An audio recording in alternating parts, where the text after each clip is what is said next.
Imagina esta frase: los norteamericanos nos han rodeado con bases militares y nos amenazan. Ahora sabrán qué se siente tener misiles enemigos que les apunten. Suena a villano de película, ¿verdad? Totalmente. Pero, esas no son palabras de un guión de cine.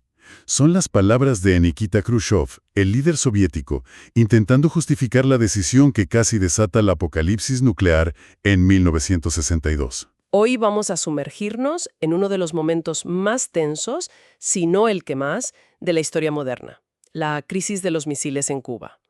Pero, a ver, vamos a ir un poco más allá de la versión de los famosos 13 días que todos conocemos por las películas. Exacto. Hoy vamos a explorar la gigantesca operación de engaño que lo inició todo, los pactos secretos que se mantuvieron ocultos durante décadas y que, bueno, cambian por completo la narrativa de quién ganó. Y sobre todo, ¿no? Ese momento increíble del que hemos hablado alguna vez. Sí, sobre todo nos centraremos en el momento en que un solo hombre, en las profundidades del océano, sin comunicación y bajo una presión infernal, tuvo en sus manos el poder de evitar la Tercera Guerra Mundial. Pues suena fascinante. Venga, vamos a desgranar esta historia, porque tiene miga. Todo empieza con un plan que parece sacado de una novela de espías, algo increíblemente audaz y, sobre todo, secreto. ¿Cómo es posible que la Unión Soviética moviera misiles nucleares al otro lado del mundo, a las puertas de Estados Unidos, sin que nadie se diera cuenta? Se llamó Operación Anadir, y ya desde el nombre empieza el engaño. Anadir. Anadir es un río en la gélida Siberia. Era la pista falsa perfecta. Diseñaron una elaboradísima campaña de desinformación, lo que los rusos tienen un término para ello: maskirovka. Me encanta que tengan una palabra específica para eso. Es el arte del engaño militar. Y fue un engaño a todos los niveles. A los más de 50.000 soldados que iban en 80 barcos, se les dijo que iban a una misión en una región fría. Fría. Sí, se les entregó ropa de invierno, esquís, botas de fieltro.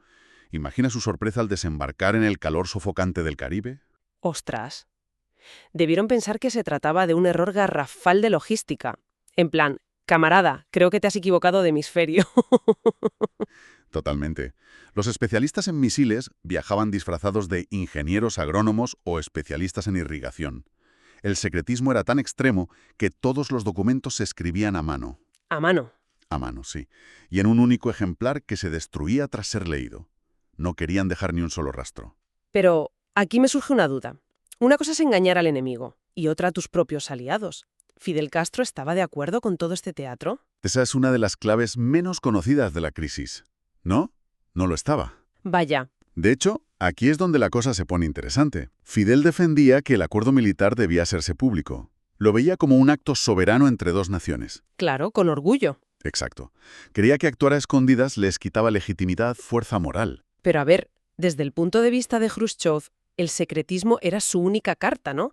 Hacerlo público habría sido como avisar a tu oponente de tu próximo movimiento en ajedrez.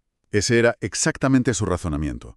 Su plan era presentar a los estadounidenses un hecho consumado. Que se lo encontraran de repente. Eso es. Pensaba que si de repente se encontraban con los misiles ya instalados y operativos en Cuba, no tendrían más remedio que tragarse el sapo y aceptarlo. Fue un error de cálculo psicológico tremendo. Un error que, como sabemos, no tardó en salir a la luz. El secreto no duró para siempre. El 14 de octubre de 1962, todo salta por los aires. Correcto. Un avión espía estadounidense, U-2, volando a una altitud altísima, fotografía unas instalaciones en construcción cerca de San Cristóbal, en Cuba. Y ahí lo ven todo. Los analistas miran las imágenes y no hay lugar a dudas. Son rampas para misiles nucleares de alcance medio, capaces de alcanzar Washington, D.C. en minutos. Así que Kennedy recibe esas fotos en su escritorio. La CIA, que parecía un poco despistada, de repente le presenta la prueba definitiva. Me imagino la presión brutal en esa sala. Absolutamente. La presión de los halcones era enorme. Y lo más irónico es que el director de la CIA, John McCone, llevaba meses advirtiendo de esta posibilidad. No me digas. Sí. Había notado un flujo inusual de barcos soviéticos hacia Cuba y, por pura intuición, alertó de que podían estar llevando armas nucleares. Pero nadie le tomó en serio. O sea que el jefe de la CIA vio venir el peligro y su propia agencia lo ignoró. Increíble. ¿Pensaban que era una paranoia suya? Ante esa evidencia, Kennedy tiene que decidir. Las opciones sobre la mesa debían ser aterradoras. Se barajaron todas. Un ataque aéreo quirúrgico sonaba bien, pero era muy arriesgado. ¿Y si fallaban y no destruían todos los misiles? La represalia sería inmediata y nuclear. Uf, claro. Y la vía diplomática, por otro lado, se consideró demasiado lenta. Los misiles podían estar operativos en cuestión de días. Entonces, si atacar es demasiado peligroso y hablar demasiado lento, ¿qué camino tomaron? Pues optaron por una solución intermedia, que fue una genialidad semántica. Un bloqueo naval. Es un acto de guerra, ¿no? Exacto. Así que rebuscaron en los libros de historia y encontraron un término mucho más suave, casi sanitario: cuarentena. Cuarentena. Suena a que están aislando una enfermedad, no cercando una isla con buques de guerra. Es fascinante cómo el lenguaje puede usarse como un arma. O en este caso, como una forma de evitar la guerra. Era una palabra que permitía a Kennedy mostrar firmeza, detener la llegada de más material militar a Cuba, pero sin declarar la guerra abiertamente. Y hablando de evitar la guerra, la imagen que todos tenemos en la cabeza casi de película es la de los barcos soviéticos y estadounidenses a punto de chocar mirándose a los ojos en alta mar. ¿Cuánto hay de verdad en eso? Pues, es uno de los grandes mitos de la crisis. ¿Ah, sí? Sí. La famosa frase, nos estamos mirando a los ojos y creo que el otro acaba de parpadear, es una construcción posterior. Nunca hubo una tensa confrontación naval cara a cara. ¿De verdad? La verdad es que Khrushchev, al ver la determinación de la cuarentena en el discurso de Kennedy, fue el primero en ceder. Ordenó a sus barcos detenerse o dar media vuelta mucho antes de llegar a la línea. El supuesto parpadeo ocurrió a cientos de kilómetros de distancia. Vale. El enfrentamiento directo en el mar fue un mito. Pero la tensión no hizo más que subir hasta llegar al 27 de octubre, un día que más tarde se conocería como el Sábado Negro. Sí. Ahí sí que se descontroló todo. Ahí es donde la situación, a pesar de no haber barcos chocando, se fue de las manos por completo. Fue una auténtica cadena de incidentes casi simultáneos, cualquiera de los cuales podría haber desatado el apocalipsis. Primero, un avión espía U-2 estadounidense es derribado sobre Cuba por un misil soviético. El piloto muere. Madre mía. La tensión en la Casa Blanca se dispara. Creen que es el primer disparo deliberado de la guerra. Y fue una orden directa de Moscú. Lo más probable es que no. Todo apunta a que fue la decisión de un comandante local, sobrepasado por la tensión, que actuó sin consultar. Un ejemplo terrorífico de cómo las cosas escapan al control.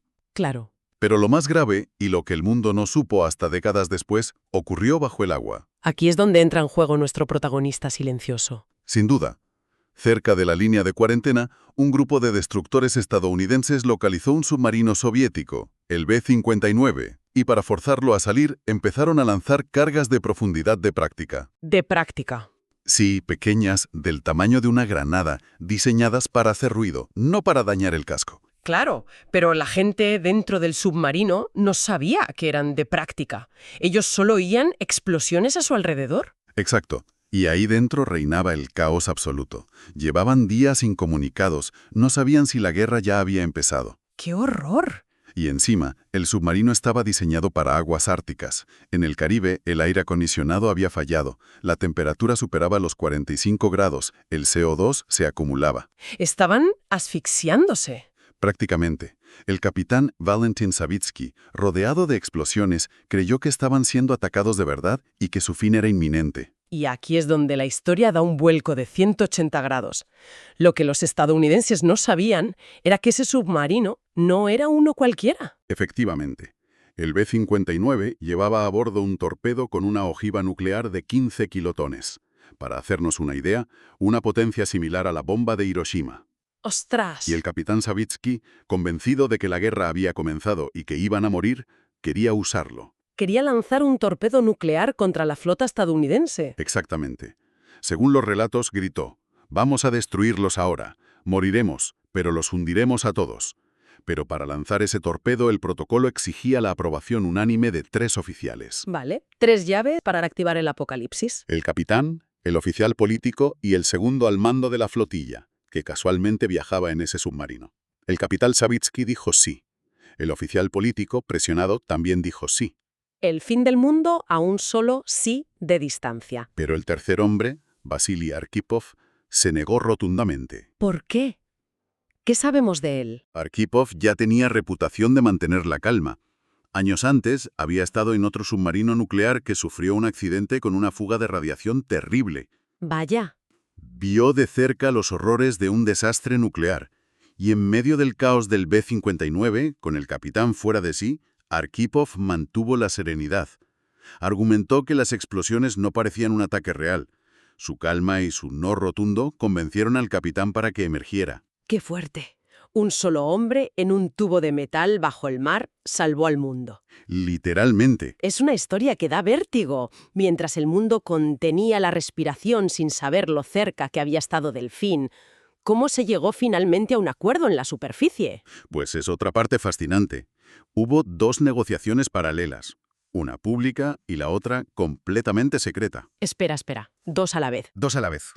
La pública fue a través de Radio Moscú. Khrushchev ofreció retirar los misiles a cambio de que Estados Unidos no invadiera Cuba.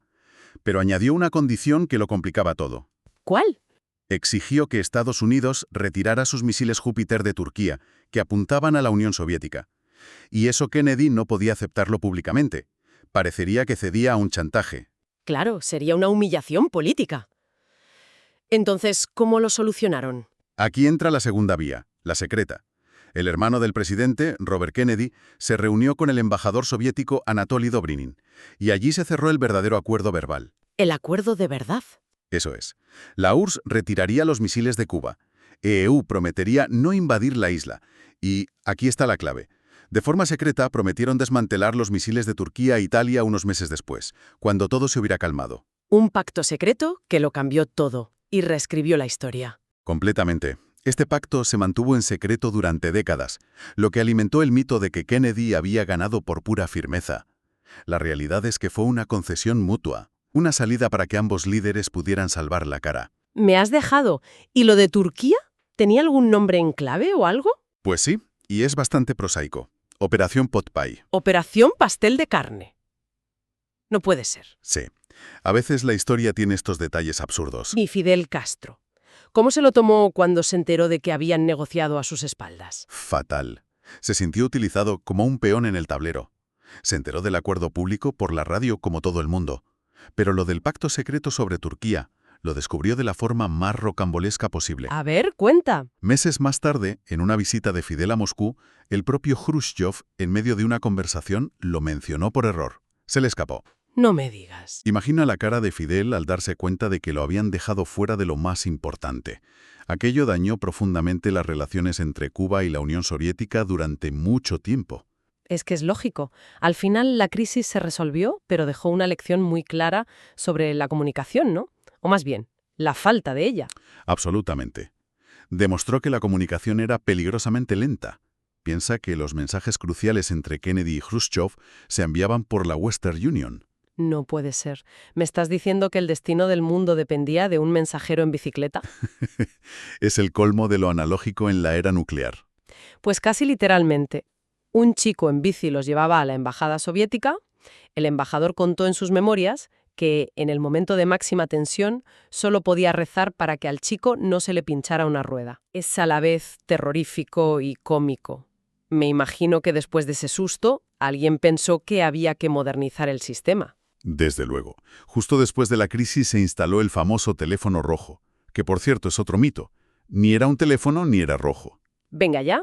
Era un telex, una máquina de teletipo que establecía por primera vez una línea de comunicación directa y segura entre Washington y Moscú, para que algo así no volviera a pasar. Entonces, si repasamos todo, la historia oficial recuerda a Kennedy y a Khrushchev como los protagonistas que, con nervios de acero, nos salvaron. Sí, esa es la narrativa heroica.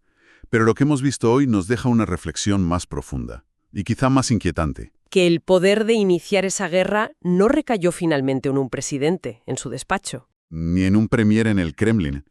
En el momento más crítico ese poder estuvo en manos de Vasily Arkhipov, un hombre anónimo aislado en un tubo de metal bajo el mar. Con información incompleta y bajo una presión que no podemos ni imaginar. Exacto. Quizás la lección más importante de esta crisis no es sobre geoestrategia, es sobre la fragilidad del sistema. Nos enseña que, a veces, el destino del mundo no depende de grandes líderes, sino del juicio sereno de una sola persona en el momento más oscuro.